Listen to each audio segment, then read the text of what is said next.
그때 내 묵은 짐 어깨에 떠나고 멍에가 벗어지되 기름진 가닥에 멍에가 그의 목에서 부러지게 된다고 하신 이사야 10장 27절 말씀이 그대로 이루어지게 하여 주옵소서. 왕의 기름 부음이, 제사장의 기름 부음이, 선지자의 기름 부음이 충만하게 임하게 하여 주셔서 우리의 삶 가운데, 인생 가운데, 가정 가운데, 사역 가운데 하나님의 속성이 크게 나타나게 하시되 레위기 10장 3절 말씀대로 나타나게 하여 주옵소서.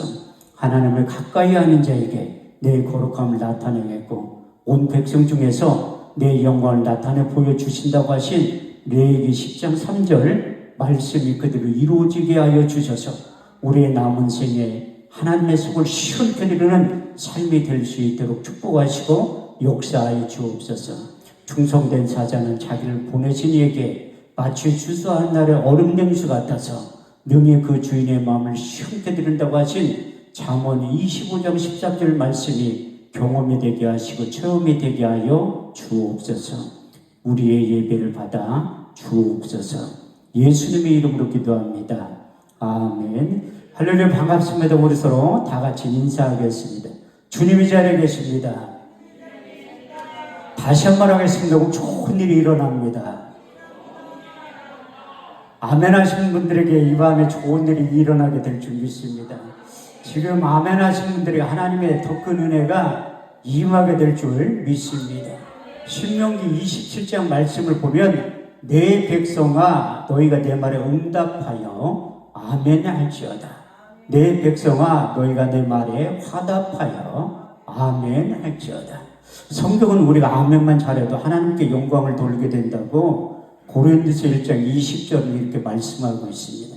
하나님의 약속의 말씀 얼마든지 그리스도 안에서 이해가 되니 그런즉 그로 말미암아 우리가 아멘하여 하나님께 영광을 돌리게 되느니라.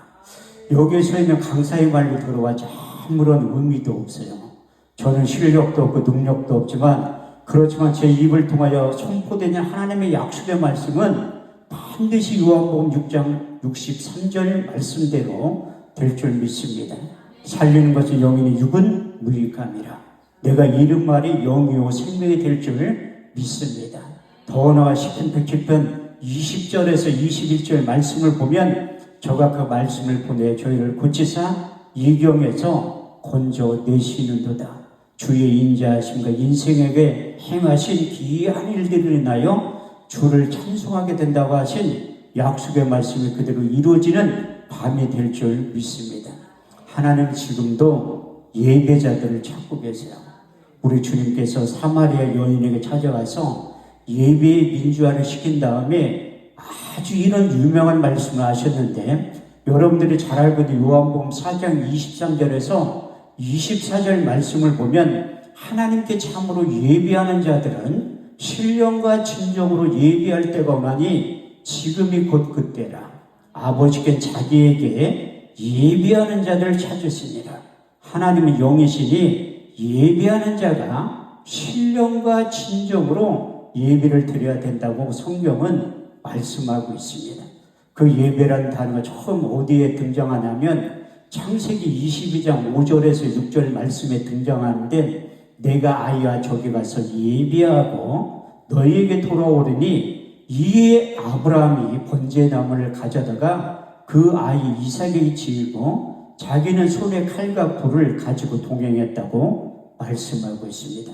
쉽게 얘기해서 하나님이 아브라함을 부르신 다음에 독자 이삭을 번제물을 드릴 때 그 약속의 말씀으로 믿음으로 순종하는 것이 예배의 시작이라고 성경은 말씀하고 있습니다.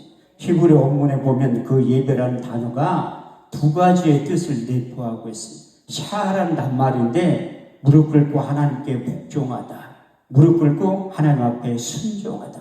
우리의 이성은 도저히 납득되지 않고 상식적으로 받아들이지 않는 그 독자의 이삭을 번제물로 드리려고 할 때 그 약속의 말씀에 믿음으로 복종으로 순종할 때 예배가 시작이 되었다고 말씀하고 있습니다.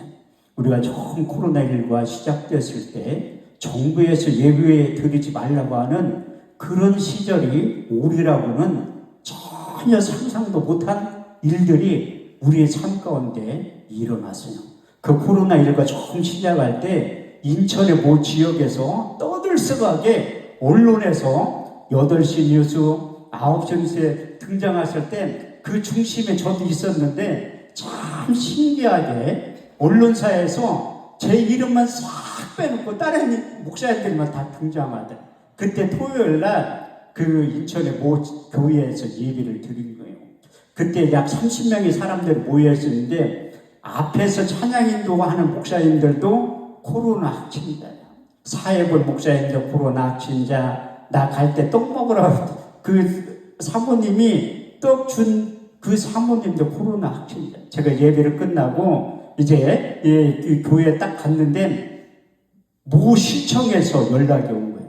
거기 갔다 오셨지 물어보더라. 내가 어떻게 하려냐니까 핸드폰 이치지저가 다 나온대. 거기 가서 뭐 했냐고 물어보더라. 아유, 목사가 뭐 했냐고 가서 예배드리고 찬양하고 기도하고 왔다니까 빨리 가서 코로나 검사를 받으라는 거예요. 그래서 제가 코로나 검사를 받았는데 다행히 음성으로 나온 거야. 하나님이 제가 성경을 얼마나 안 읽으면 자가격리 14일 동안 하면서 정부에서 용돈 40만 원을 경력을 주면서 성경 일독을 하게 만들더라고요. 자가격리 처음 할 때 그 모 지역에서 일주일에 2번씩 내가 바깥에 나가나 안 나가나 검사하러 공무원들이 오더라고요. 그래서 할 게 아무것도 없으니까 그냥 성경만 읽은 거예요. 그 14일 동안 성경만 하루에 20시간씩 읽으니까 딱 일독을 하게 되더라고요. 근데 성경을 자세히 읽어본 거야. 자세히 읽어보니까 요한복음 5장 39절 말씀에 너희가 성경에서 영생을 얻는 줄 생각하고 성경을 상고하거냐 이 성경이 내게 대하여 증거하느니라. 요한복음 20장 31절 말씀 읽어보니까 성경을 기록한 목적에 대해서 자세히 말씀하고 있습니다. 오직 이것을 기록하면 너희로 예수로 하나님 아들 그리스도이심을 믿게 하려 하며 또 그 이름을 힘입어 영생을 얻게 하려 하시느니라. 그래서 창세기부터 성경을 자세히 읽어보아요. 이 성경이 제가 많이 읽고 성경 묵상을 많이 하는 목사 중에 한 사람인데 성경을 읽을 때마다 틀리더라고요. 왜냐하면 이 성경에 감춰진 계시의 비밀의 글이라 그게 읽을 때마다 하나님께서 다르게 역사하시는 거예요. 제가 오늘 본 말씀 히브리서 13장 8절 말씀을 상당히 좋아하는데 제가 어디 가서 집회할 때 처음에 할 때는 이 본문 말씀을 가지고 예수 그리스도라는 제목으로 하나님의 말씀을 증거해요. 근데 이 설교를 제가 얼마나 많이 했게 내가 알기로는 한 1000번을 한 것 같아. 그런데도 할 때마다 설교한 내 자신이 은혜가 되는 거예요. 그만큼 하나님의 말씀은 살았고 운동력이 있어 자유의 날선 어떤 곰보다도 예리하여 혼과 영과 및 간절과 골석을 찔러줘요. 다시 말해 쉽게 얘기하면 요한복음 1장 1절 말씀을 보면 태초에 말씀이 계시니라. 이 말씀이 하나님과 함께 계셨으니 이 말씀이 곧 하나님이구나. 그래서 성경을 우리가 대충 읽으면 몰라.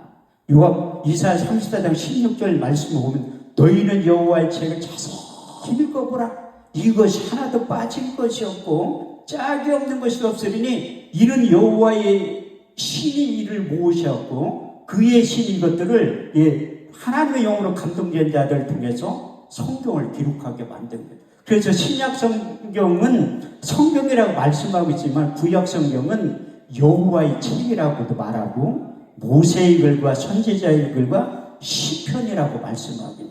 그런데 우리가 말하는 성경은 어디에 처음 등장하고 있냐면 디모데서 3장 15절에서 17절 말씀을 보면 내가 어려서부터 성경을 알았나니 이 성경은 능히 너로 하여금 그리스도 예수를 믿음으로 말미암아 구원에 이르는 지혜가 있게 하느니라.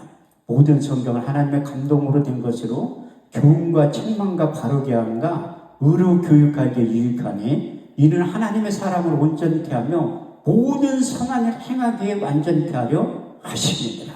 그래서 이 성경이 전부 다 몇 권이냐고 물어보면 대부분의 사람들이 다 알고 성경이 구약 39권, 신약 27권, 도합 66권이에요. 근데 몇 장이나 물어보면 잘 몰라. 전체가 몇 장? 1189장이에요. 신약이 260장, 구약이 729장이고 또 몇 절이나 물어보면 더 모르더래. 그 전체가 몇 절이냐면 31,173절이에요. 구약이 23,214절이고 그 신약은 7,959절. 제 평생 소원이 있다면 31,173절을 다 암송하는 거예요. 그렇게 될 줄 믿습니다. 근데 하나님 저에게 이게 성경을 아무리 암송하려고 해도 잘 안 되더라. 왜냐하면 악한 자가 와서 그 말씀을 마음에서 빼앗아 가요. 그래서 기억이 안 나요. 제가 집회를 끝나면 여러분들이 제가 6번의 설교를 하는데 야, 저 강사 머리 상당히 좋다. 이렇게 제가 양평기도원에서 그 집회를 많이 할 때 목사님들 물어봐. 항상 집회 끝나면 나를 부르면서 목사님 IQ가 몇이냐, 그렇게 성경을 어떻게 그렇게 많이 암송해요. 자기는 목사인데도 성경을 한 100절도 못 외우는데 어떻게 그렇게 많이 암송하나, 그 비결 좀 가르쳐 주려고 하다. 그래서 제가 집회할 때마다 특징이, 여기는 젊은 목사님들이 안 계시니까 그렇지, 집회 끝나면 찾아와서 목사님 그 비결 좀 가르쳐 주려고. 제가 끝날 때 가르쳐 주려고 해요. 왜? 이 성경 암송하는 게 참 중요한데, 내가 끝날 때 암송 가르쳐 드린다고 하면 집에 갔다가 금요일로 오전에 오시는 분들도 있더라고요. 근데 하나님은 언제 역사할지 몰라요. 내가 이 간증을 하는데 제가 의심이 상당히 많은 목사예요. 그래서 우리 교단은 목사 한수 받으려면 9년 걸리는데 나는 20년 걸렸다는 거예요. 20년. 그만큼 의심이 많으니까 안 믿어지는 거야. 근데 이 성경 사도행전 1장 1절에 8절 말씀을 보면 예수의 증인이 된다는데, 나 예수님을 만난 적도 없는데 어떻게 증인이 돼?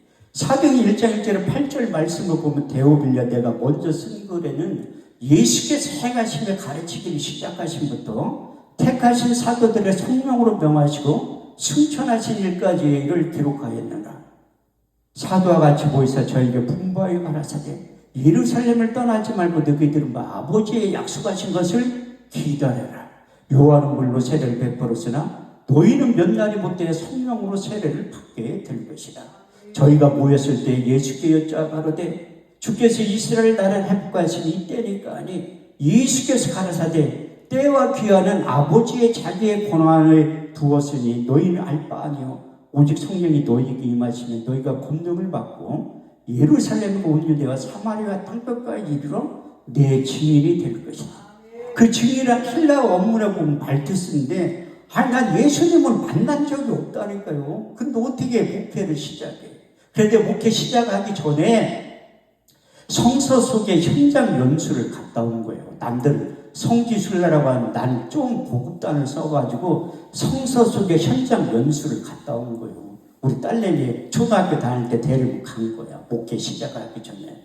아니 가서 보니까 뭐 있다고 하냐, 하나도 안 느껴지더라고요. 그 비아돌로로사, 그 빌라도 법정에서 골고다 언덕까지 올라갈 때 그 가이드 전도사님이 이 기도하고 싶은 사람이 있으면 한번 손 들어보라. 내가 손을 퍽쩍 드니까 우리 딸내미가 옆에, 아빠 창피하게 다른 목사님들 기도하게 냅두지 왜 굳이 아빠가 기도를 하려고 하냐고. 나는 꼭 하고 싶더라고. 왜? 나는 성서 속의 현장 연수를 통해서 주님을 만나고 싶은 거예요. 오늘 보는 말씀을 보면 예수 그리스도는 어제나 오늘이나 영원토록 동일하시다고 했는데, 내가 그분을 만난 적이 있어야지 목표를 하고 증인 역할을 하는데 만난 적이 없잖아.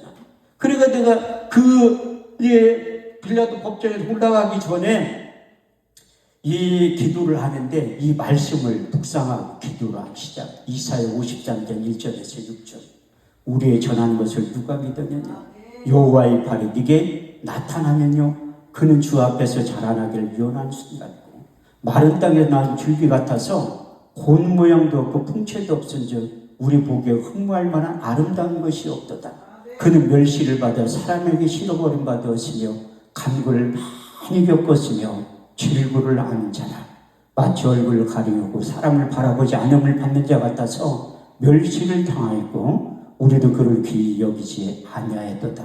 그는 실로 우리의 질거를 지고 우리의 슬픔을 당하였거늘 우리는 생각하기를 그는 징벌을 받아서 하나님께 맞으며 고난을 당한다 하였노라. 그가 찔림은 우리의 허물을 인하며 그가 상함은 우리의 죄악을 인함이라. 그가 징계를 받음으로 우리가 평을 누리고 그가 채찍에 맞음으로 너희가 나음을 입었도다. 우리는 다 양 같아서 그를 행하여 각기 제 길로 갔거늘 여호와께서 우리의 무리의 죄악을 그에게 담당시키셨도다. 할렐루야. 이 말씀 묵상하고서 기도를 하기 시작했는데 거기에 약 30명의 사람들이 모여서 다 울기 시작하더라. 그런데 여기 우는 사람 한 번도 없잖아요. 그만큼 환경이 중요한 거야. 예루살렘 가서 그 말씀을 이렇게 묵상하는 게 사람을 다 울어. 내가 기도에 영역이 있어서 우는 게 아니라 그 말씀이 거기에 모이는 목사님들 울게 만들더라. 그래서 다 갔다 왔는데도 예수님을 못 만난 거야. 그런데 내가 옛날에 하늘산 기도원 여기 자주 왔었잖아요. 그래서 여기로 왔었지. 내가 우리 신학기 때인데 제가 어떻게 교회에 가게 됐냐면 지금부터 40년 넘었어요. 고등학교 2학년 때 1년 선배가 수요일날 점심시간에 우리 교실 오더니 너 나하고 어디 좀 갈 데가 있다. 근데 어디 가냐 물어보니까 꼭 때릴 것처럼 얘기하면서 끝나고 나하고 가야 된다 어디를. 근데 고린도전서 1장 21절 말씀을 보면 전도에 미련한 것으로 하나님은 구원받은 자를 기쁘게 하신다. 그래서 그 1년 선배한테 맞을개비 끌려간 것이 대전에 있는 신흥동에 있는 초원 장로교에 끌려간 거예요. 가서 보니까 노래를 부르는데 이상해. 유행가 같지는 않고 부르는데 좀 신기하더라. 근데 참 신기한 게 내가 새벽잠이 많은 사람이거든요. 근데 새벽에 일찍 일어나가지고 교회를 가기 시작하는 거야.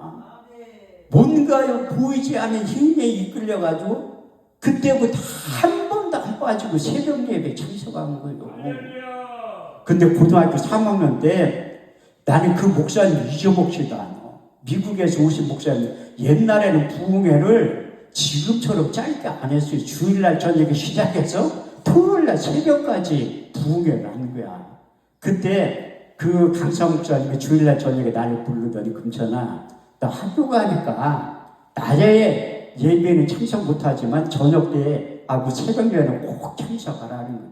그거 알았다고 했지. 근데 그 목사님 신기하게 꼭 예배 때 헌금을 하라는 거야. 나는 역시 미국에서 온 목사님 틀리구나. 아니 무슨 학생이 돈이 있다 나한테 학생한테 뼈를 뜯으려고 하는 그렇게 생각을 하는 거야. 그 엄마한테 그 자비 받으면 학교까지 걸어가는데 1시간 걸려요. 그거 1시간 갔다 와서 그 헌금하는 거 저녁 예배 때. 근데 이제 토요일날 새벽 예배 딱 끝난 다음에 나를 부르더라고. 너 나오래. 그럼 안수기도를 해주는데 너는 앞으로 목사가 될 것이고 훌륭한 부흥사가 될 것이다. 그런 기도를 해주시더라고요. 나는 하나도 안 믿었지. 담임 목사님하고 짜고서 내가 서울로 학교 갈 때니 어떻게 강사하고 짜고서 나를 주저앉히려고 신학교 보내려고 말도 안 되는 얘기를 하고 있구나. 그렇게 했는데 그 말씀이 떠나지 않는 거예요. 고린도서 10장 5절 말씀을 보면 생각을 사로잡아 그리스도께 복종케 시킨 거예요. 그래서 제가 신학교를 일찍 갔죠. 근데 학교 졸업하고 나니까 우리 신학교 80년대 후반 90년대 초에 여기 사람 부자가 많았어요. 우리 학교에서는 저 강남 금식기도원을 가라고 했는데 우리는 도망와가지고 일로 왔어. 일로 왔다니까요. 그런데 졸업을 했는데 사역지가 있어야지. 졸업하면 나를 부를 것 같은데 교회에서 부르는 교회가 한 군데도 없더라고. 또 나도 가고 싶은 마음도 없어. 근데 어떻게 하다 보니까 세상에 좋아가지고 대마처럼 나간 거예요. 이게 사단의 전략이 무엇인가 하면 믿음에서 떠나게 하는 게 예배에 집중하지 않으면 믿음에서 떠날 수밖에 없어요. 저도 누구보다도 목사님들 평균치보다 예배를 많이 드리는 목사 중에 한 사람이에요. 한 달에 보통 예배를 30번 이상을 드리거든요. 근데 여기 와서 보면 엄모 목사님하고 우리 홍 목사님은 나보다 예배를 훨씬 많이 드리잖아. 저분들 하루에 4번씩 예배 드리는데 나는 기본 하루에 3번씩 예배 드리는 것도 그게 쉬운 게 아니에요. 그런데 예배 드리는 목적이 내가 우리나라 행복 지수로 목사들 중에서 가장 행복한 목사가 누구인가 생각할 때 제가 3등 안에 드는 것 같더라고.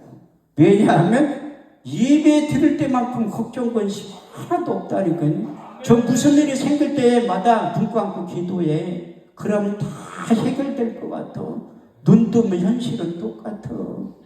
눈 감고 기도하면 다 될 것 같지만 눈 뜨면 현실은 똑같아. 그래도 예배에 집중하면 하나님께서 그 문제가 해결되는 게 아니에요. 옛날엔 기도하기 전에는 그 문제가 상당히 커 보였었는데 믿음이 생성이 되면 그 문제가 요만하게 보이는 거예요. 왜? 우리 주님께서 예배자를 찾으신 다음에 약속하고 있잖아요. 우리가 사방으로 우겨 싸움을 쌓여도 쌓이지 아니하고 답답한 일을 당하여 낙심하지 아니하고 핍박을 받아도 버림받아야 되는 꼿꼿들음을 당하여도 망하지 않게 되리라. 우리의 인생을 살다 보면 앞에는 홍해가 가로막혀 있고 뒤에는 애굽의 군대가 따라오는 내 힘과 능력으로 도저히 안 될 때가 있어요. 그때 하나님께서 우리에게 위로와 격려의 말씀을 해주고 계시거든요. 출애굽기 14장 13절에 14절 말씀을 보면 모세가 백성에 보아여 이르기를 너희를 두려워하지 말고 가만히 서서 오늘날 너희를 위하여 행하시는 구원을 보라. 너희가 오늘 애굽 사람을 영원히 보지 아니하리니 여호와께서 너희를 위하여 싸우시리니 너희는 가만히 있을지어다. 할렐루야. 이렇듯이 내 힘과 능력으로 도저히 감당이 안 될 때 하나님께서 예배에 집중하고 기도하면 우리를 대신해 싸워주신다. 저는 그 약속의 말씀을 확실히 믿고 저도 이번 집회 오면서 응답받아야 할 기도 제목이 한 가지가 있어요. 그게 무엇인가 하면 제가 한쪽 눈에 안 보여요. 지금 그 6월달 7월달 8월달 한 주도 안 쉬고 여름 집회를 했는데 그 집회가 너무 가려워가지고 왼쪽 혈관이 터졌어요. 그런데 수술을 했는데도 지금도 하나도 안 보여. 제가 운전을 못해가지고 새벽 2시에 왔어요. 새벽 2시 저 앞에 강남금식기도원 앞에서 숙소에서 자고 일로 왔. 왜? 낮에는 차가 많아서 운전을 못해. 그래서 나는 이 응답 받아야 될 기도 제목이 있잖아요. 제가 이 혈관이 터졌을 때 하나님은 원망돼서 아니 그렇게 주를 위해 최선을 다했는데 앞으로 할 일도 많은데 한쪽 눈이 안 보이니까 무지하게 불편하더라고요. 근데 그 한쪽 눈 안 보이는 것 처음에는 내가 하나님도 원망도 많이 했지만 이 말씀이 자꾸 떠오르는 거예요. 고난받는 것이 내게 유익이라 이로써 주의 윤례를 배우게 되었느냐. 그 말씀 한 가지만 떠오르는 게 아니라 환난 중에도 즐거워하나니 환난의 인내를 연다는 소망을 이루는 줄 아니. 더 나아가 내가 이 야고보서 5장 11절 말씀 때문에 꼬꾸라지는 거예요. 보라 인내하는 자는 복되다 하리니 너희가 욥의 인내를 들었고 주께서 주신 결말을 들었거니와 주는 자비하시며 인내가 크신 자라고 말씀을. 이 한쪽 눈은 안 보이는데 만약 두 쪽 눈 안 보였으면 어떡할 뻔해서 아무것도 못하잖아요. 아유 두 쪽 눈 되면 진짜 시각장애인인데 한쪽 눈이라도 보이는 게 얼마나 감사해요. 내가 이 눈이 안 보이는 게 딱 40일 정도 됐거든요. 40일. 그런데도 쉽게 하나님과 독대를 하게 만들더라고요. 그래서 하나님은 하나를 잃은 것 같지만 또 하나를 얻게 하는 거예요. 내가 그 40일 동안 묵상해서 경험되고 체험된 감정은 내일 저녁에 하려고 해요. 그게 말씀의 능력이에요. 근데 여기 왔다가 그 예배에 집중을 안 하니까 믿음에서 떠나는 건 간단하더라고요. 새벽 예배도 안 가. 그 다음에 수요일날, 주일날, 저녁. 주일 성수도 안 해. 근데 참 신기한 게 나 혼자 교회 안 나가면 괜찮은데 교회 나가는 집사람하고 딸을 핍박하고 있어 내가.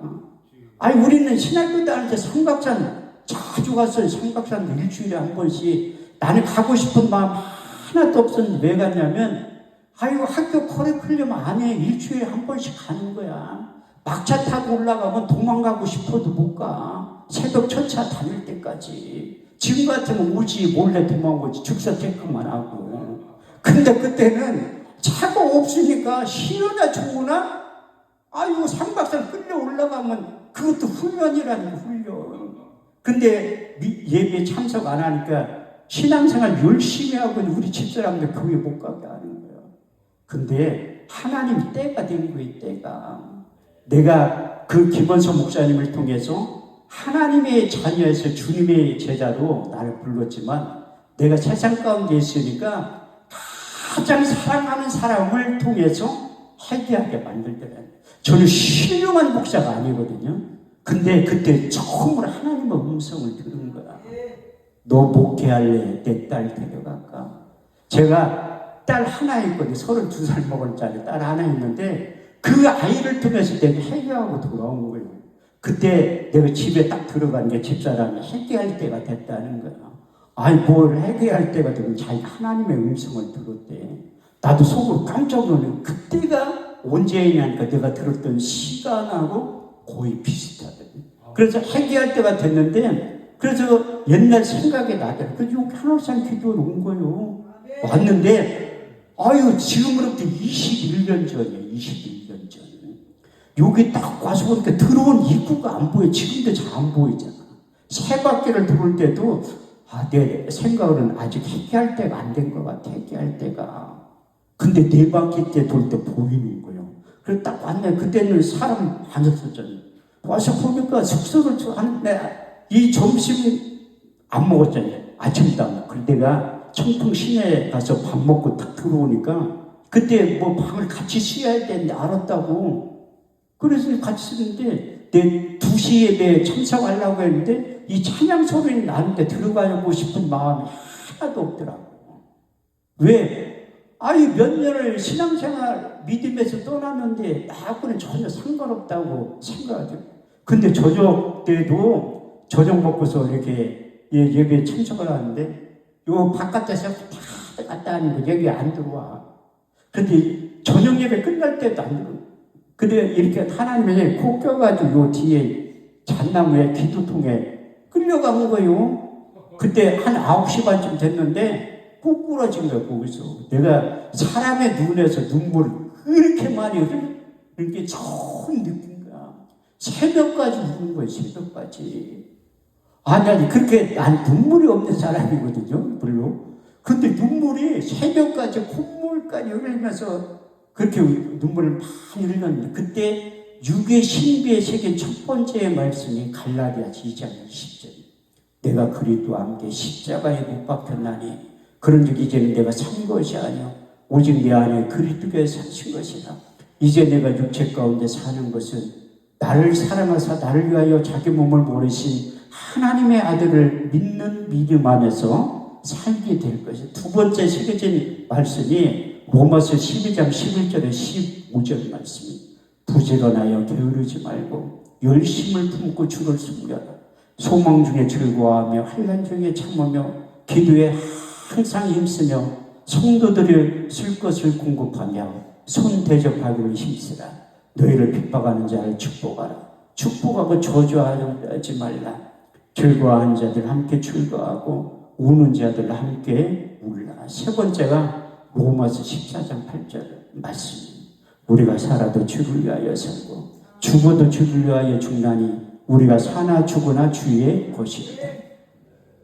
네 번째, 다섯 번째 때문에 말 잘할 수 있는 능력을 하나님이 주신 거예요.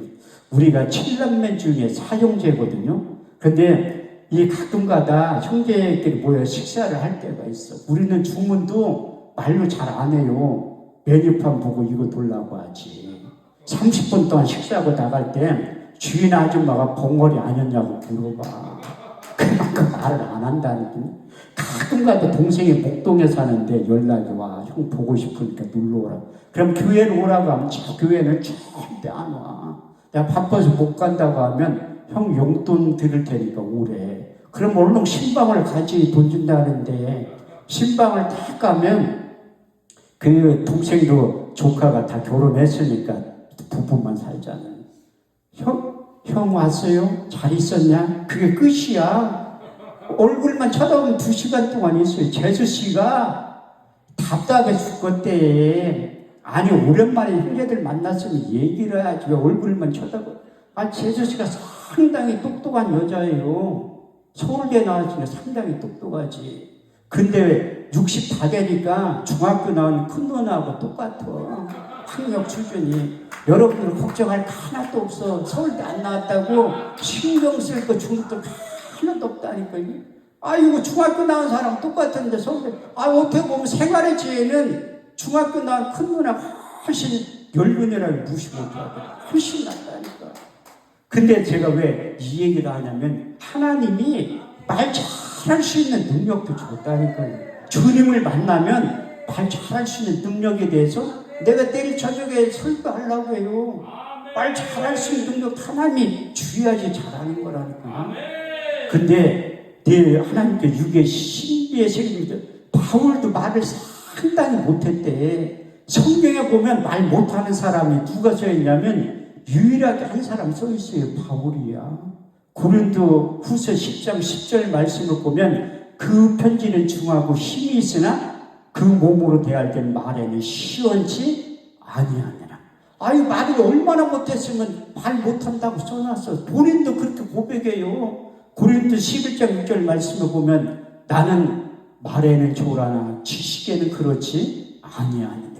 말을 얼마나 못하면 설교하다가 사람 죽인 적도 있어. 유두고라고.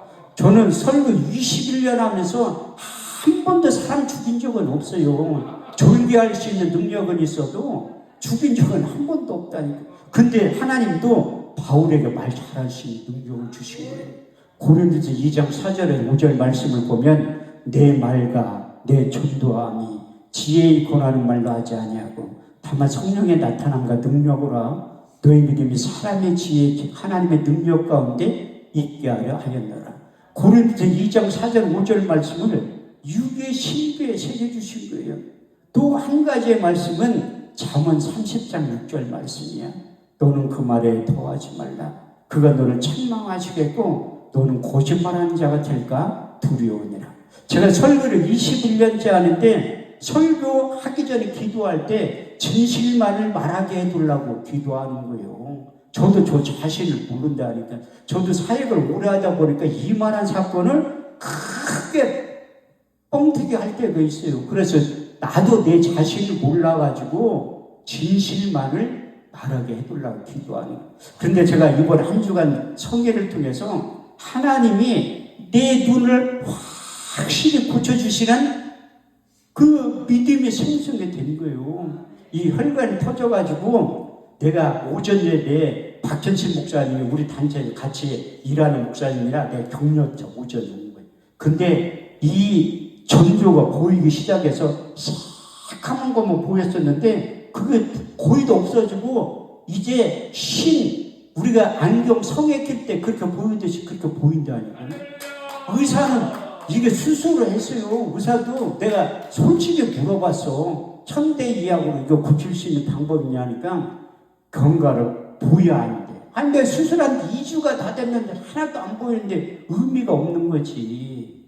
근데 사람이 못 고치면 주님은 다 고쳐요. 왜냐하면 저도 의대 출신이라 잘 안다니까 의사의 생리를. 난 우리나라에 제일 좋은 의대 출신이야. 내가 의사 심의에 가서 이렇게 설교를 하면 물어봐. 나도 의대 출신이 하니까 학교 어디냐 하냐. 난 또 천인덕스럽게 얘기해. 우리나라에 제일 좋은 의대 출신이라고. 그럼 자꾸 어디 나왔냐. 서울대 나왔냐. 연세대 나왔냐. 난 그거보다 훨씬 좋은 의대 출신이지. 예수님이 만든 천국병원 의대 출신이에요. 의사는 못 고친다니까. 나 신기한 게 종합병원 옆에 보면 항상 영안실이 있어. 아니 의사들이 사람 다 고치면 영안실이 뭐가 필요해. 근데 신기하게 의사도 죽어요. 성경에 써있잖아. 한 번 죽는 것을 사람에게 정하신 것이요 그 이후에는 심판이 기다리고 있다. 저는 예언 사역자가 아닌데 여기서 예언하는 거 난 100% 봐지. 앞으로 50년 뒤에 이 땅에 살아있을 사람이 한 명도 없다니까. 그 죽는다고 성경에 써있잖아요. 죽는다고. 그런데 그걸 안 받아들이려고 성경은 죽음이 또 다른 출생이라고 말씀하고 있어요. 그래서 죽음에 대해서 하나도 걱정할 거 하나도 없어요. 그래서 성경 말씀이 경험이 되고 체험이 되면 사람은 할 수 없을 때 하나님은 다 하실 수 있느니라. 마태복음 19장 26절에 기록되어 있잖아요. 나는 이 눈 아픈 것도 하나님께 영광을 나타내 보이기 위해서 하나님이 이 시력을 걷어갔는데 또 하나님이 고쳐주신다고. 저는 이 한월산 온 지가 40년이 넘었는데 올 때마다 하나님이 이런 기도원이라고 유괴 신비에 새겨진 3가지의 말씀이 있어요. 이게 꼭 맞는 것도 아니지만 틀린 것도 아니야. 왜? 저 개인적으로 주신 말씀. 첫 번째가 역대하 6장 20절 말씀이 주께서 전에 말씀하시기를 내 이름을 고기 두리라 하신 곳 이곳을 향하여 주의 눈이 주야로 보옵시며 종들이 이곳을 향하여 비는 기도를 들어 응답하시는 기도원이라는 거예요. 두 번째 이사 45장 6절 말씀을 보면 내가 그를 나의 성산으로 인도하여 기도하는 내 집에서 그들을 기쁘게 할 것이며 그들의 번째 이세는 나의 단이 기꺼이 받게 되리니 내 집은 만민이 기도하는 집이라 일컬음을 얻게 될 것이라. 마지막 세 번째 역대하 7장 15절에 16절 말씀을 보면 내가 이전을 택하고 거룩하게 하여 내 이름을 용령히 거기 있으라 하였느니라.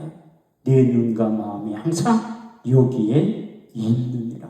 제가 여러분들도 예배를 통해서 주님을 만나야 될 이유가 있지만 저도 누구보다도 이 한쪽 눈이 안 보이니까 너무나 불편해서 하나님 앞에 기도하는 거. 요즘 기도의 제목이 그거 하나밖에 없어. 눈 좀 잘 보이게 해달라고.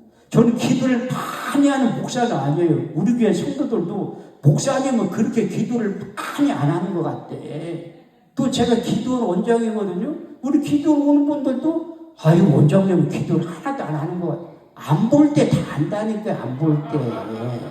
아유 목사가 기도 안 하는 목사가 어딨어. 그러니까 하나님이 내가 기도에 더 집중하기 위해서 한쪽 눈 신경을 가져간 거예요. 그러니까 지금은 앉으나 서나 눈 좀 보이게 해둘라 기도하는 거야. 답답하니까. 나는 너희 말이 내 귀에 들은 대로 행해주시면 그 약속하신 그 하나님의 언약의 말씀을 그대로 확실히 믿는 거예요.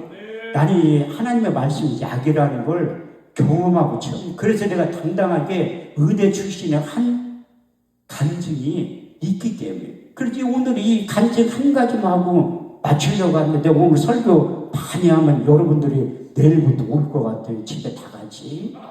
그러니까 예정된 시간에서 내가 의사면허를 받게 된 그 간증 한 가지만 하고 마무리하려고 하는데 제가 회개하고 여기서 은혜를 받고 나가가지고 교회를 개척하는데 제 나름대로 인물되지 실력되지 능력되지 하나님은 반드시 압구정동이나 청담동에서 교회를 개척시켜줄 줄 알았지. 웬걸 이사야 55장 8절에 9절 말씀을 보면 내 생각은 너의 생각과 다르며 내 길은 너의 길과 달라서 하늘의 땅보다 높음같이 내 생각은 너의 생각보다 높으며 내 길은 너의 길보다 높으니라.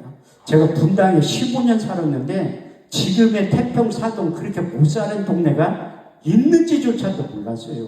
그런데 하나님은 거기에서 교회를 개척하게 만든 거야. 개척하고 나서 간판을 크게 다루는 거예요. 새 사람 순복음교라고. 근데 사람들이 와 기도받으러. 아유 순복음교회 하면 떠오르는 목사님 있잖아요. 조인교 목사님이 능력이 있지 나 같은 사람이 무슨 능력이 있어. 요즘은 실비보험 들은 실비보험이 하나님이야. 그 실비보험 들은 사람 우리 교회 교인들도 아유 기도받으러 안 와. 옛날에 왔었는데 병원 가서 다 치료비가 거의 무료니까 못 고친다고 하면 오더라고. 기도해달라고. 거기는 지금도 못 사는 동네지만 20년 전이니까 또 못 사는 동네지. 그러니까 간판 걸어오니까 사람들이 오더라고. 출애굽기 15장 26절 말씀을 보면 너희는 너희 하나님 여호와의 말씀을 청종하고 나의 보기에 의를 행하며 내 계명의 길을 기울이고 내 모든 귀를 지켜 행하면 내가 애굽 사람들의 모든 질병이 하나라도 너에게 내리지 아니하리니 나는 너희를 치료하는 여호와 하나님이라고 저렇게 15장 26절에 기록되어 있고, 마가복음 16장 17절 18절 말씀을 보면 믿는 자들에 따른 표를 5가지가 나타나고 있습니다. 믿는 자들에게는 이런 표적이 따르리니 저희가 내 이름으로 귀신을 쫓아내며 새 방언을 말하며 병을 집으며 무슨 독을 마실지라도 해를 받지 아니하며 병든 사람과 손을 얹은즉 나으리라, 이렇게 기록되어 있죠. 근데 저의 사역 가운데는 병든 사람과 손을 얹은즉 죽으리라. 아니, 성경은 낫는다고 했는데 저 사람 많이 죽였어요. 아침에 기도했는데 저녁 때 죽었다고 연락 와. 근데 신기한 게 한 번도 고소를 안 당한 거야. 요즘요, 그런 환자들 오면 제가 기도를 하니까 어떤 친한 목사님이 세브란스 병원에서 그 한말기 환자 여자분 2명을 데리고 와서 기도 좀 해주라고. 그거 너 상식적으로 알고 계셔야 돼. 그 보호자 없이 손대고 기도하면, 고소당해 죽으면 요즘 멀리 떨어져서 아직 믿음이 없으니까 혹시 죽을지 몰라가지고.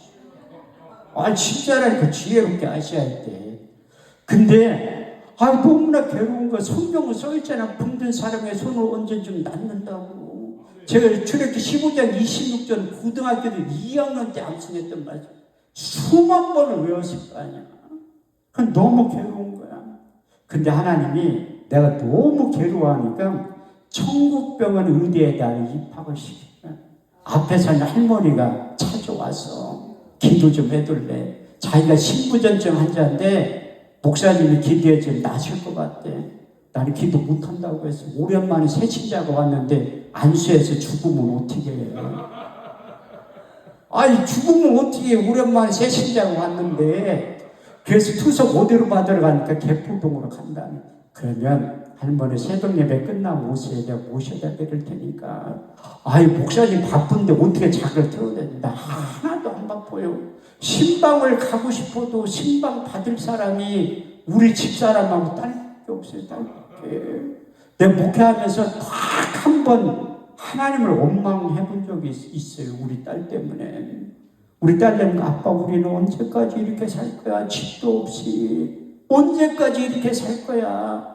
그럴 때 제가 얘기해요. 목사의 자녀, 하나님의 자녀들은 하나님 인생을 책임져. 걱정할 거 하나도 없어. 하나님 책임지니까. 아빠 우리는 언제까지 이렇게 살 거야? 제가 우리 딸 중학교 입학하고 새벽 예배 끝나면 하는 일이 커피포트에 물 끓이는 거예요. 고생 안 해본 목사님들은 몰라. 뜨거운 물 왜 안 나오지. 가스비를 못 냈으니까 끊긴 거지. 그 딸내미, 야 저녁 때지 머리 좀 감어. 왜 아침에 감을. 기집애를 안 되는데 저녁 때 감으면 머리가 자고 나면 붕 떠가지고. 그 아침 그때마다 딸이 징징거리면서 아빠 우리는 언제까지. 네 인생 하나님이 책임져. 걱정하지 마. 근데 고등학교 입학하고 나더니 딱 나한테 찾아와요. 우리 딸내미 나한테 목사님이라고 10번도 안 했어요. 그때 처음으로 목사님 소리 들었다니까. 목사님 할 얘기가 있대. 뭐냐니까 엄마도 잠깐 여기 오래 같이. 나는 이제 다른 교회 다니는데 왜 그러냐니까 거짓말하는 목사 밑에서 신앙생활 못하겠다는 거야. 목사님은 삶의 변화가 나타나는데 하나도 안 나타나는데 거짓말하는 목사 밑에 신앙생활 못하겠다는 거야. 다른 교회 다닌다는 거야. 우리 집사람이 오래 보고 있다가 자기도 다른 교회 가고 싶대. 교회 부흥이 너무 많대. 그래서 그 할머니가 온 거예요. 내가 그 할머니 모셔다 드리면서 초라한 내 모습을 본 거야. 난 순복음교회 목사의 자존감이 있는데 한 번도 한자를 못 고쳤잖아. 얼마나 괴롭겠지. 그래서 투석 받을 때 3시간 반에서 4시간 차에서 기도했다는 거지. 할 게 또 뭐가 있어. 성경 읽는 거지. 성경에 딱 읽다 보니까 마태복음 4장 23절에 24절에 예수님의 3대 사역이 기록돼. 가르치고 고치시고 전파하시고 예수께서 온 갈릴리에 두루다니사 저에 해당한 천국 복음을 전파하세 백성 중에 모든 병과 모든 약한 것을 고치셨으니 그의 소문이 온 수라에 퍼진지라. 백성들 모든 앓는 자, 곧 각색병과 고통에 걸린 자, 간질한 자, 중풍병자를 데려오니 거기서 다 고쳐졌다. 성경도 더 읽다 보니까 마태복음 8장 17절 18절 말씀을 보면 예수께서 말씀으로 돌아온 귀신을 쫓아내며 모든 병과 모든 약한 고치셨으니 이는 선지자 이사야로 하신 말씀을 오늘과 같이 이루려 하십니다. 그래서 이사야 선지자 이사야 53장 1절에 6절 말씀 저가 채찍의 맞음으로 너희가 나음을 잊게 되었다는 그 베드로도 우리 주님을 따라다니면서 봤잖아. 그래서 베드로는 2장 24절에 25절 말씀을 보면 친히 나무에 달려 그 몸으로 우리 죄를 담당하셨으니 이는 우리로 죄에 대해 죽고 의에 대하여 살게 하시니 저가 채찍의 맞음으로 너희가 나음을 입었다. 그 약속의 말씀이 이제 육의 신비에 새겨지게 되는 거예요. 근데 마태복음 10장 1절 보니까 우리 주님께서 제자를 부른 다음에 아이고 주님의 제자들도요 의대 출신 없어. 누가만 있지. 다 나 같은 소시민 중에 한 사람이야. 근데 그들을 부른 다음에 의사면을 다 나눠준 거예요. 우리 주님께서 고치신 장면을 다 시범을 보여주신 다음에 마태복음 10장 1절 말씀을 보면 제자들에게 귀신을 쫓아내며 모든 병과 모든 것을 고칠 수 있는 권능을 주셨느니라. 요한복음 14장 12절 말씀에도 내가 진실로 진실로 너에게 이르노니 나를 믿는 자는 나의 하는 일을 저도 할 것이요 또한 이보다 큰 것도 아니니 이는 내가 아버지께로 감이니라. 우리 주님께서 하셨던 그 일들을 사도들에게 능력을 주고 믿음으로 받아들이는 하나님의 백성들에게 그 의사면을 나눠준다고 말씀하고 있어요. 근데 신약을 다 읽고 구약 읽다 보니까 잠언 4장 20절에 22절 말씀이 성경에 저자인 성령 하나님께서 완전히 육의 신비에 새겨주신 말씀이 내 아들아 내 말에 주의하며 내게 이르는 것에 내 귀를 기울여라. 너는 그것을 내 눈에서 떠나지 말며 내 마음속에 지켜라. 그것을 얻는 자의 생명이 되며 온 육체의 건강이 되느니라. 그 건강이라는 히브리 원문에 보면 약이라는, 다시 말해서 하나님의 약속의 말씀이 약의 역할을 한다는. 그래서 제가 초기에 말씀드렸던 시편 107편 19절에서 21절 말씀을 보면 저희가 근심 중에 여호와께 부르짖으며 그 고통 가운데서 구원하시되 저가 그 말씀을 보내 저희를 골치사 이경에서 건져 내시는도다. 주의 인자하심과 인생에 행하신 기이한 일들로 인하여 주를 찬송하게 될 것이다. 그 약속의 말씀이 이루어지는 거예요. 솔직히 저도 기도원 사역을 21년째 하고 있지만 기도원에 너무 기쁘고 감사해서 오는 사람 거의 없어요. 거의 다 죽기 일보 직전에 있는 사람 오는 거예요.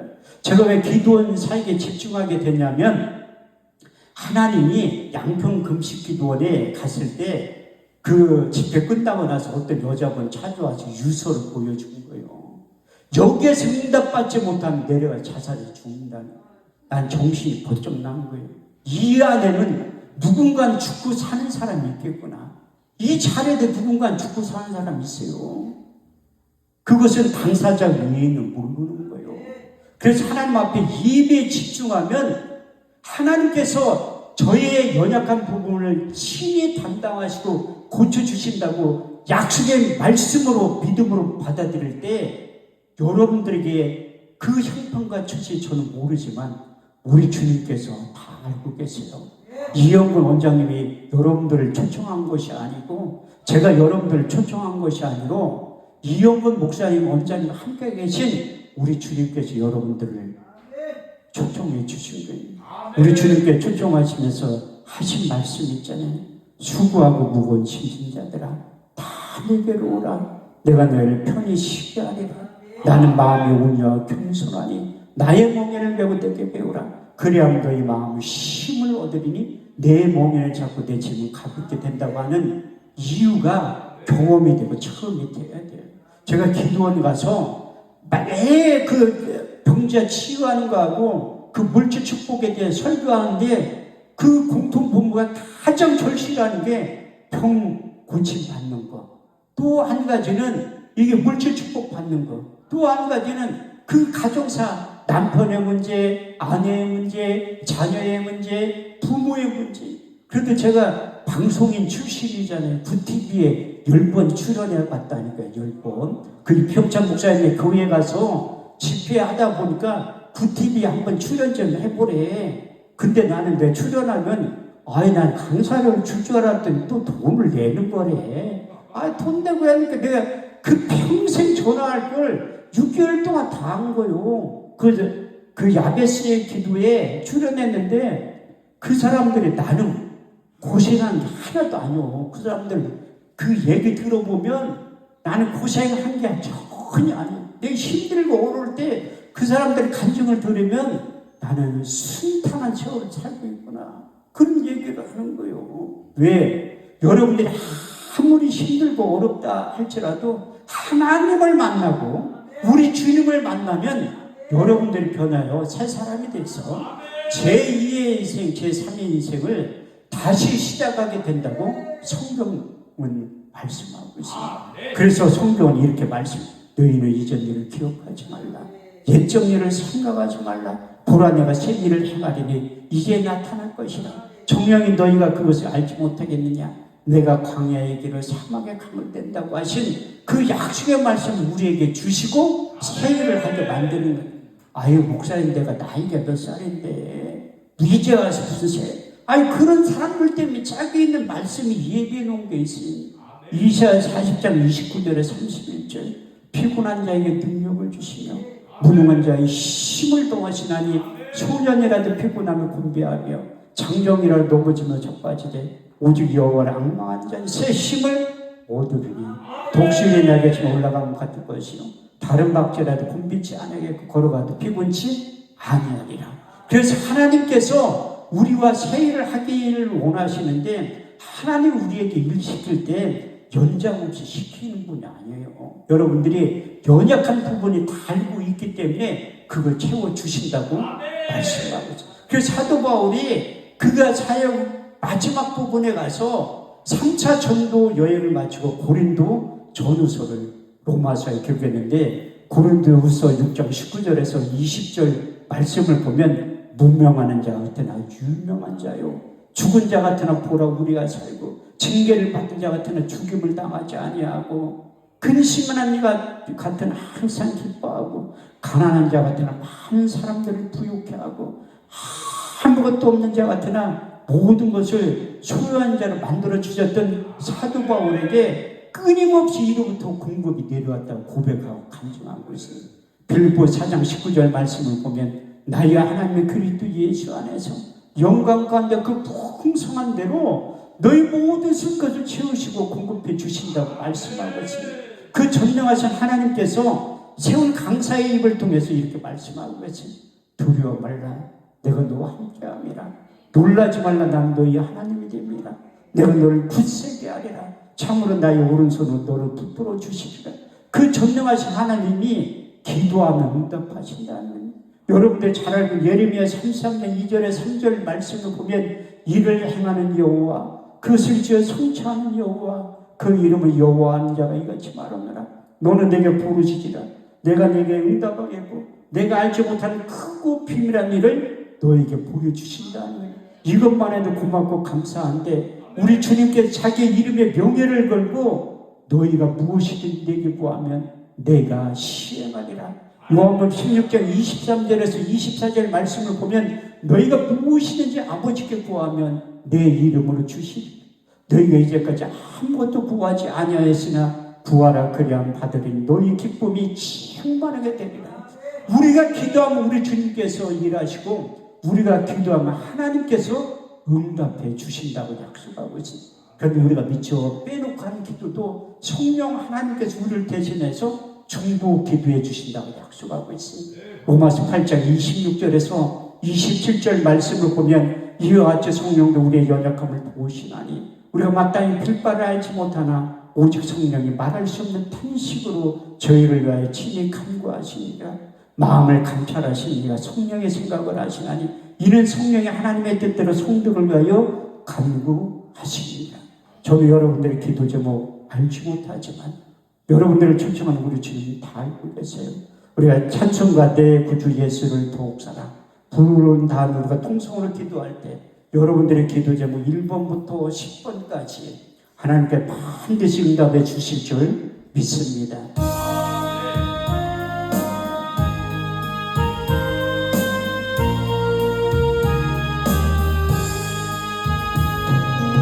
내 구주